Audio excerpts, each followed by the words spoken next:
So the idea of today's class is to,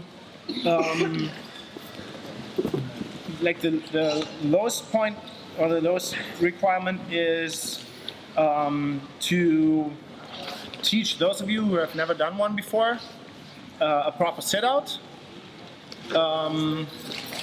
Show those of you who already know how to invert or have the capability of inverting, how to use it for Gramby roll.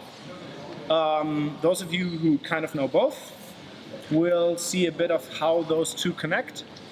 And I think that's one of the best entry points to get into how to scramble in jiu-jitsu or how to apply proper wrestling type escapes and positional defense. And turn them into jiu-jitsu scrambles. The other point for that, and maybe even the easier one, would be the dogfight. But if we combine dogfight with sit-outs and Grambys, and possibly sooner or later Williams rolls, then you basically have quite a toolbox to initiate some. Guys, shut up! Thank you. To initiate scrambles. And we're going to start with a sit-out. Sit-out is one of those moves where at a certain point most people know or think they know a sit-out, but actually don't. Because most sit-outs I see kind of suck, as it is with sadly, with a lot of things from wrestling that we do in jiu-jitsu that we're actually not nearly as good as we think. That includes me. And whenever you run into people who wrestle on a level that you do jiu-jitsu, oftentimes you will look fucking terrible. Because I think overall, wrestling is the superior sport to jiu-jitsu, relating to something Chris said earlier in the week. Because wrestlers actually practice wrestling as a sport, and we're still hung up in doing martial arts, and that's kind of weird. But let's look at a sit-out at first. So what a sit-out is, to me, I know there's different approaches to it, but the one that works best for me is sit-out is a very rapid level change. And in that level change, I adjust my position to be able to reset. So what a sit-out is not is a movement that's mostly forward. So oftentimes you see this, and people call this a sit-out. It's not, it's basically laying down. If I put my ass where my hand was, there's nothing holding a possible opponent back from just doing this to me. So what we actually want is to be able to fall into a dynamic position, which is way harder to just pull me back. The difference is, this is where my hand was, and this is where my knee goes. I don't go forward, I go up and down. So as we practice that, basically, like, imagine marking the point where your hand is. I'm gonna put my hand on the cross between this line and the circle, there. And this is exactly when the end of the sit-out, after I come up, my knee is gonna go. Also, I'm gonna go upright. I'm gonna press my knee into that spot. That's another thing, and even if I say that, most of you won't do it. When I say sit on your side, most of you will sit on the ass. This knee presses down into the mat. If it doesn't, if there's space and no pressure, you're not doing it properly, and the problem is that my whole structure from here on falls apart. Only when I press my knee into the mat will that give my hip the tension needed to be really upright. My rear leg is knee up because it points in the direction I want to be able to generate force. This doesn't happen. This produces no force in no direction. This produces forward pressure, and I'm upright. This arm just stays where it is. So for now, just find a spot, maybe like, spit in your hand to mark a spot. This is exactly where my knee is going to go. So all we are going to do is go up, and from here fall into a sitting position where my chest and hip are extended and my knees making contact. The foot is relatively light. You can put your toes on the mat if you want. My ass is relatively light, but my knee is heavy. So the most pressure is here, there, and in this foot. It's 3 points of pressure.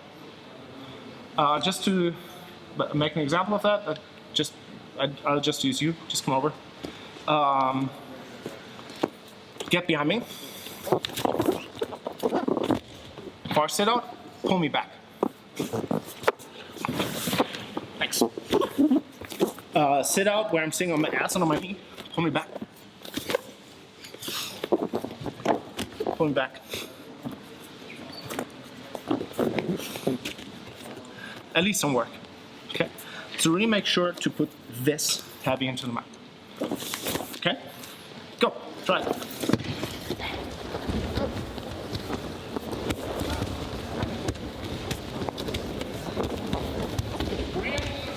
There were two fairly common mistakes I saw. I heavily emphasized the front knee, so most people did that right. The two mistakes I saw was overcommitting in the pressure on that knee, so some of you did that, and some of you still did that. Because you were paying attention to this and not paying attention to this. So now we're basically going to go into doing this with a partner and having them correct us. So, can I just use you? So we start here. Just get on that side, please, and do a body lock. Okay. So be relatively light, because up until now you don't have anything to do until I finish my sit-out. So I'm going to do my sit-out. I'm going to go up, fall into my sit. Now, just with the body lock, you try and pull me back slightly. Like, don't go full retard. Just yes. Okay. So if I did stay there. If I did that, pull me back. See, you're falling back to the position that's actually stable.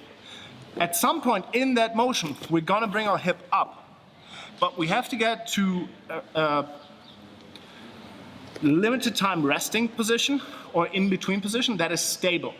Because here we might have to redirect our movement. So this has to be a stable position where he has to put some effort into collapsing. If we're here, I'm at a dead point where it's hard to generate more energy in any direction, and it's easy for him to just reset me. So I want to be here and load it up enough to then move from here on. Get the body lock again. Pull me back. Again. Better. Okay, so your partner's basically going to correct you as soon as you finish the sit-out. Your partner's trying to pull you back. If you don't collapse, you're probably right. If you collapse, make sure that you check for always the exact same things. Arm extended, knee pressing, leg pointing up, ass touches the mat, but just doesn't carry too much weight. So if anything goes wrong, one of those 4 things was wrong. Arm, knee, hip, knee. That's it. Okay? Get a partner, put him in a body lock, try it.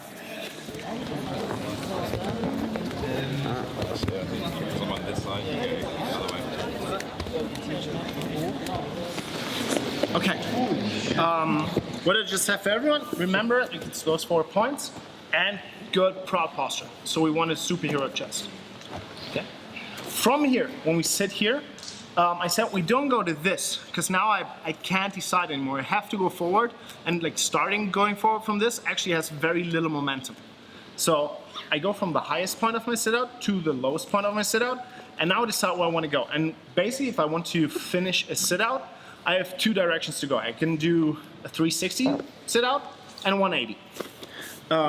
So I can use that pressure in the front knee to go forward and end up in basically the same position I started in, but looking in a different direction. So if I start here, I look that way, do my sit-out, and when I finish it, I look that way. So that's the 180. Look in the same direction. From here, same spot.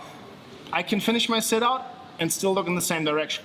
To do that, I will fall into the exact same posture on my other side. Foot doesn't move. This one doesn't move. only my hands move and change directions, and my knees. So from here, I can post back and fall into the same posture on the other side. And if I finish my sit out here, I still look in the same direction. So, from here, hammer your knee into the mat. Go forward. We end up looking in the direction we came from. From here, change direction. We end up looking in the same direction as before.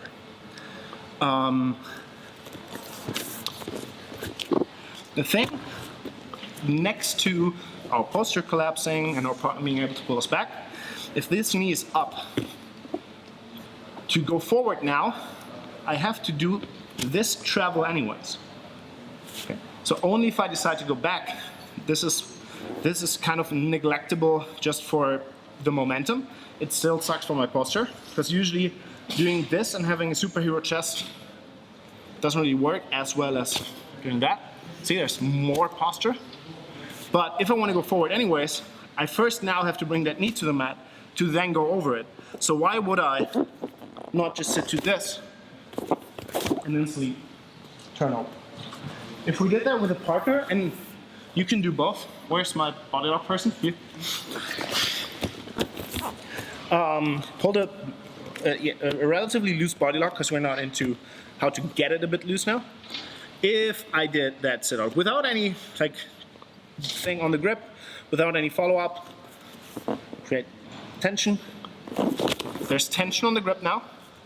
And if I keep going forward, this is usually where I have a good chance, if I don't sit here and explain shit, that I might break the thing by going forward now. And I'm back to it. When I do the 360, this is where it's my body lock now. We're not too concerned about what exactly we do with the grips, what to do if we don't break them, how to follow up. Just do it on your own 2-3 times, and then grab a partner. And if you feel like even a loose body lock is holding you back too much, just have your partner do a fake body lock by leaving their hands open. It still gives them the feedback of where to go in direction of my elbows without the mental blockade of a lock grip. So you can still do the same thing. So if you do that to me, just do the open body lock. I still feel where my partner is, where his elbows are supposed to be, but I don't feel like the grip is holding me back that much. And I can go either 180 or do the 360. All right?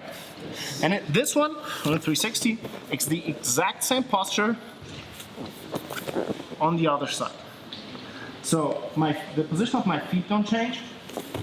The positions of my feet don't change. Posture, posture. Okay? Try.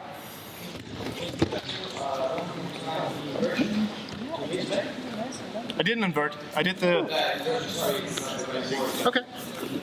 So, I'll do it slow. Here. From here, I do just the same thing. Switch. Now I'm behind. All right? Go.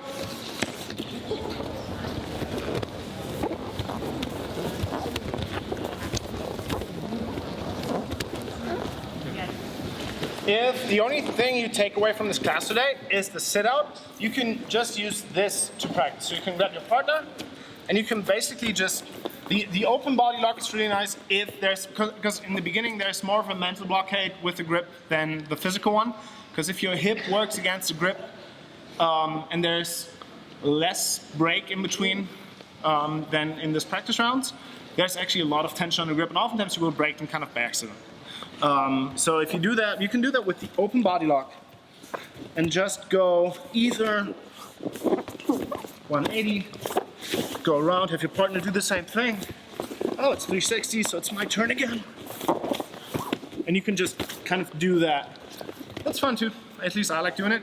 You can do the exact same thing from a front headlock type situation, but front headlock is a bit harder to practice. So you can do the exact same thing, just your partner will not be in a front. You will not be in a front headlock, but do the same false body lock behind my arms.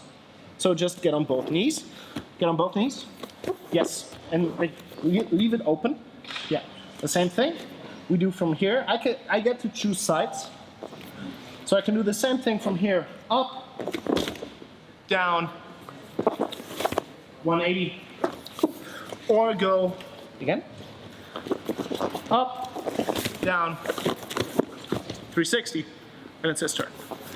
So you can use both of them, and you can kind of play around with that just to get to the sit out. If you want to get really good at breaking people's grips, you can switch from the open one to the closed one, and ideally, you want to time the whole thing to the second his hands connect. So you can use that moment to instantly go into your sit-out, because this will most of the time be where you will break their grips. Let's now go into the Gramby row. And thank you for now. I will need you again. So if you know how to invert, you can incorporate the Gramby roll now. If you don't yet know how to invert, I will not be able to teach that in the half hour we have left. I highly recommend you look at Charles Harriot's material on the inversion.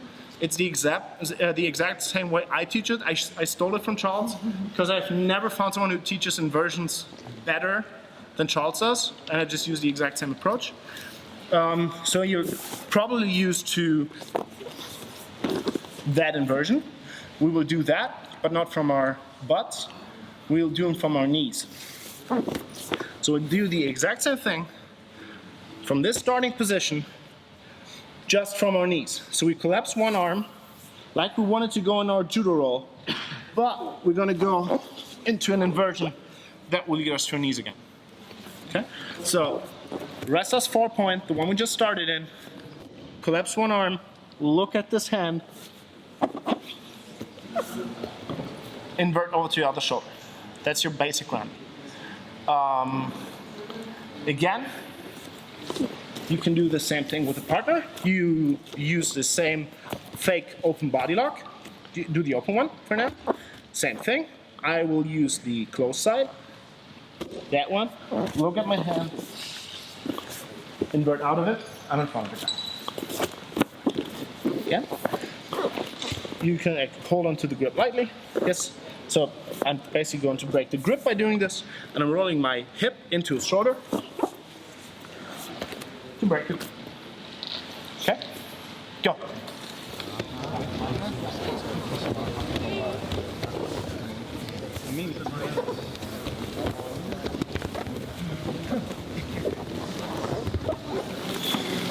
Before we get into the simplest ways of how to deal with grips, there's 1,000 different ways of handling grips that will lead you to different outcomes. You can use both those mechanics. Can I use you again?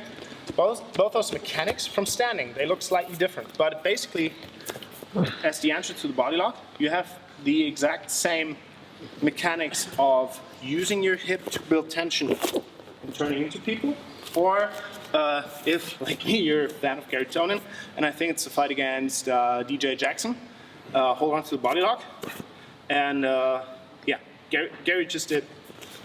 Hold on, Gary just did that. I got people loose.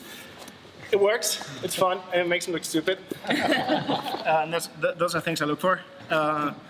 So those two apply in standing too. Especially the Gramby from standing takes. You should be pretty secure in your Gramby to do that, but you can easily practice that from the ground. Okay, so let's get into how we handle grips with both of those.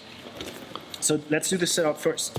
The hand I don't need for the movement itself is the hand I will need to put extra tension on the grip and kind of make sure to keep track of where my opponent or partner is as I am moving. So for this one, I will basically don't really need this hand. I need the shoulder and posture, so I don't want my posture to collapse, but I can just put it on there. I will not do that right away.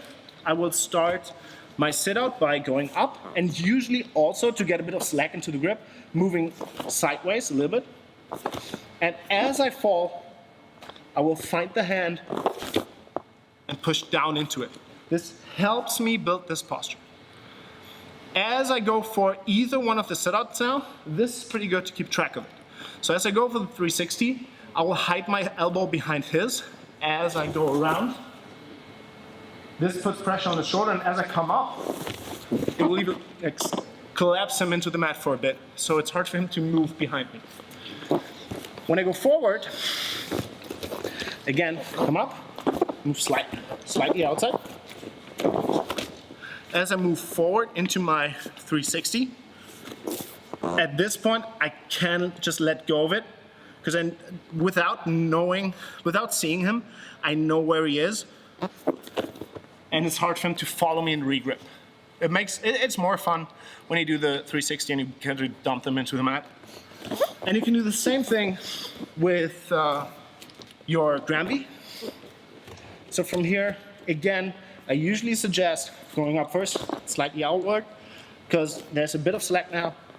And as I collapse my shoulder, the other hand will just find his, and I do my inversion. Oh nice, I forced it to roll. I didn't want to do that, but it worked.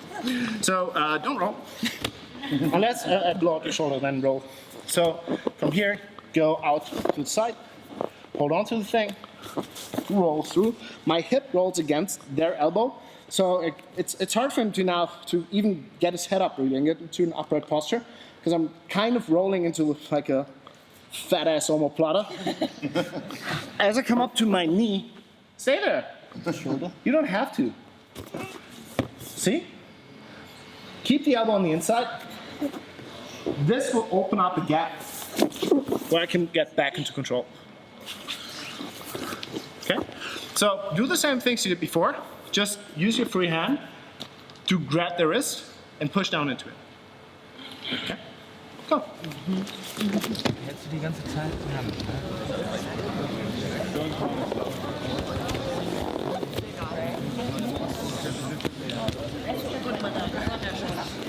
Once more, a couple of you struggled with the hand placement on the, get to that side please, with the hand placement on the Gramby. So as with the sit-out, it's the hand I don't need for the motion that I use to control the wrist. So I want to, with both of them, I want to use my close arm for the motion. This is my post for the sit-out, and this is my collapse for the Gramby. So this leaves the other one free. So I will create some space, collapse, and then this has nothing better to do, so this goes here. When I invert through, we end up here. Keep your elbow, where would I put my elbow out? Keep your elbow inside here, and now by bringing this elbow back to my own hip, I pull myself into rear hip control. So let's now look at the relation of those two moves. So, stay here, get a body lock. Okay, so I will start my sit-out. We were here. Now, where I want to go would be forward like that. So, which direction could you apply pressure to stop me from doing that? What could you do? The next thing is my hip will rise. So you will do what? Keep my hip low. Okay, pull my hip into the ground. It's hard to do my sit-out from here. If he focuses his strength on controlling my hip, because in the sit-out, the next thing that would happen would be my hip going that way or my hip going that way. My hip would move. My shoulders are not his concern right now. My hips are. So he's probably going to try and nail my hips into the mat. The cool thing is, that keeps my shoulder relatively free. And by focusing his strength into my hip, and me using my shoulder, not for the sit-out, but the Gramby, all of a sudden I'm escaping it. So the appropriate reaction of blocking my sit-out will make my Gramby easier, and by his commitment into the hip, will even make the torque I create in his arms and shoulders worse, because he's all the way down my shoulders in those moves.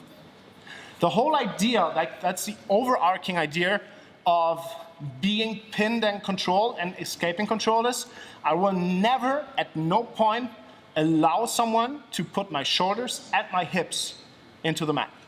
It's okay to have one of the two, but never have your shoulders and hips on the mat. That's why with the inversion from sitting, and even inversion from guard, which is also a movement a lot of people think they know, but few people actually do. That's another reason to pay attention to what Charles says about it. I never want my hip and shoulder in the mat. And then try and invert from here, because that sucks. And I don't want my inversion to end here, because again, there's my hips and shoulders in the mat. If I did my inversion really slow, even from sitting, at no point are my hips and shoulders in the mat. It may look like it, but it's not. My hips and shoulders are not on the mat together. This sucks. This is fine. And actually most people fuck it up in the end. So most people will do an inversion fine all the way until here, and then do that. Don't do it. Go either on your knees or your hips. So again, to the relation, start your sit out. Get to your body lock. Start your sit out, and now I'm running into rope lock because he reacted in time. And as he's trying to pull my hips back, my shoulders are free.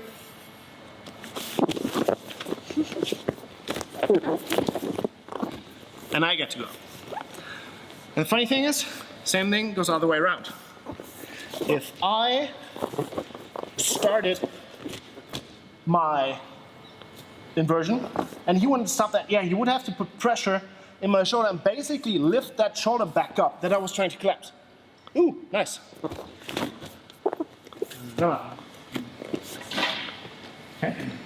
So grab your partner, and now the guy with the body lock, pay attention, be a good training partner.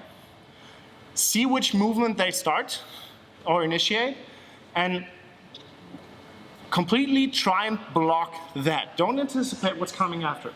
If they are trying to go into an inversion, into a Gramby, bring their shoulder back up. Help them, push them into the sit-out.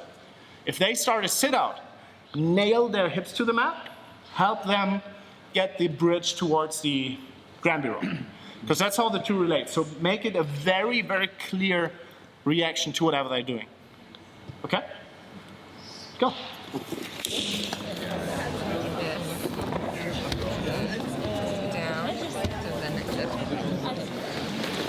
Okay. Any questions, bigger problems so far? You're all perfect at it. Yeah.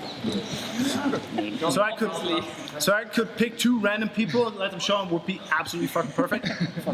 Yeah, so what's the question? After doing the Gramby roll, or at least trying it, I keep getting stuck in there. I think the problem is probably like... Let me see. Going out too far? Yeah. Grab your partner, whoever you did with. Yeah, let's see. He's doing that side. I'm going for the Gramby roll. He's blocking it. And then once I'm sitting out, I'm kind of stuck here. Stay there. Stay exactly there. Stay where we were.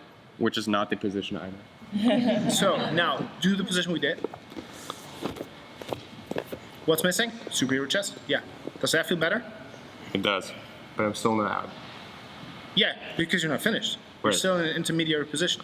So you would have to go for the full 180, or he's pulling your hips back. That would be the 360, but you can do the 360. Or putting the hips back and going for that again. Or he's reacting to that, pulling your hips back, and then you go back into that one. Yeah. Okay, so here you're not out. Right. It's just another intermediary position. From here you have to either like shoot through straight ahead, like bounce forward or bounce backward, or he adjusts and you have to readjust your movement. Okay. You can actually do that whole thing as a pretty fun drill, and you get into weird positions, and don't really worry about having your back taken just now. That comes later, but you can, where was my partner from that? Where is he? Yeah, there. You can make that a fun drill. So you hold onto a body lock, keep like a little bit of slack on it, but hold it. And you just try and move with me, and all I do is chain Grambys and sit-outs the entire time. And I don't really have the intent of getting away. So he's gonna move with me. And the funny thing about those things is the more firmly and tightly he holds, the sooner I will break the grip. If he's a bit loose and flows with me through it, I will have to do way more and build up slack before I can actually break the grip, unless I like, really blast into one of those things. And I can blast open grips, but that's not what I want to. So I just want to develop a feeling for never having my shoulder and my hip on the mat. I will initiate the movement. You can switch sides, you can move with me. I don't really care. I'm just gonna, you can react by pulling my hips back or bringing my shoulder up. And we're just gonna find a way of moving through those things. And I didn't intend to break that grip. Just broke, and now I'm on top. Okay? So you don't have to do that in that speed even. It's just chaining those movements, and you can do that. Like, I'm not big into like movement training, that Nacho Vidal stuff, but someone got that. Who got the reference? You did.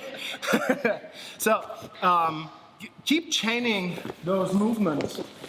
Let your partner move with you, and usually at some point he will just be gone, and you didn't really intend to. And it like builds good intuition for where to go from those movements.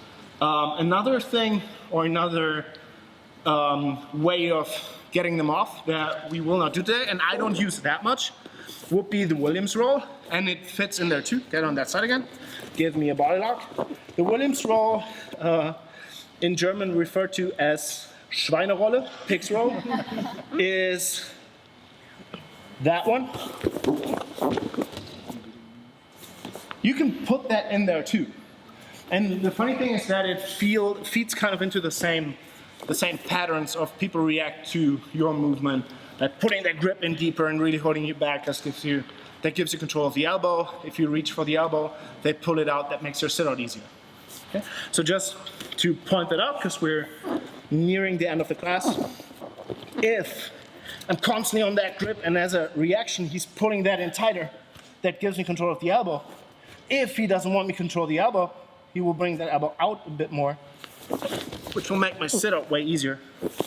And make it easier for me to break the grip that way.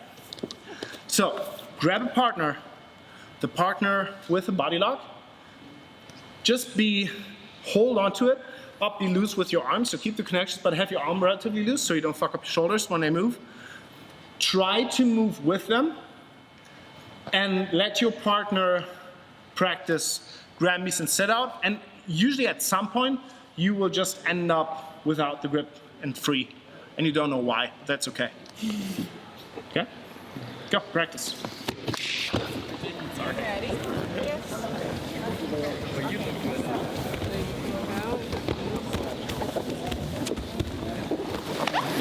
So like the last words about that. The very key things. If nothing else, take away that sit-out. Sit-outs are highly useful. You can do them in like front headlock type situations. You can do them in rear body lock situations. The better your sit-out is, the better your takedowns will be, because you don't give a fuck about being sprawled. And one thing to take away from that, there is, because again, we're not wrestlers as much as we sometimes like to be. That is, wrestling I think has a lot to do with stubbornness and not giving a fuck about another person being in your way. That goes for the sit out too. You will be kind of surprised how many times you can do a sit out where it didn't feel like you could do a sit out. The mental blockade to doing that is pretty high, and the moment I realized it's a mental blockade was pretty eye-opening to me. So you can just spam sit-outs at a lot of people and it will just go flying. Those movements solve a lot of wrestling-type controlled positions, like especially the rear body lock and the front headlock. Just Thomas stole, can I use you? Stole 5 minutes, so I'm stealing them from open mat. Do a front headlock, because we did the fake one. We can do a whole seminar on which side to go for a sit-out on. I would much rather prefer to go on the arm side because it doesn't expose my neck as much, but as people, a lot of people know that, and the only side I will get out my head is the headlock side. That makes my head more susceptible. But if my sit-out is good, I'm pretty okay with that. Even if he holds on to the grip, Oh shit, I overestimated my sit out. Yeah, okay, I can still roll out of things by initiating that. Again, the mental blockade is pretty high. So that's, thank you. That's the one for like practice a good sit out, be aware of your structure. And the one overarching big thing is never have your hips and your shoulders in the mat. And especially don't do that with things where you invert. It sucks if you do it to retain a guard. It sucks to end up with your hips and shoulders on the mat when you want to recover a guard. It ruins people's Imanari rolls when they end up laying on their side, because, yeah, I'm gonna take that second again. I use you again. Just stand there. This is a shit Imanari roll. As soon as I touch your ankle, just step out backwards out of it. That is, I made an ass of myself and I'm gonna end up on bottom. Why? Because I fucked up the inversion in the end and my hips and shoulders are on the mat. Do that again. This is how an Imanari roll or an ankle roll should look. Step out. There we are. The only difference is I didn't allow my hips and shoulders to be on the mat. So my Imanari roll ends up here. That's a difference. And it's a wrestling concept applied to, within a Imanari roll, one of the most jiu-jitsu things out there. So that's the overarching theme of the class. All right, let's take a picture and then go into open mat. Thank you guys.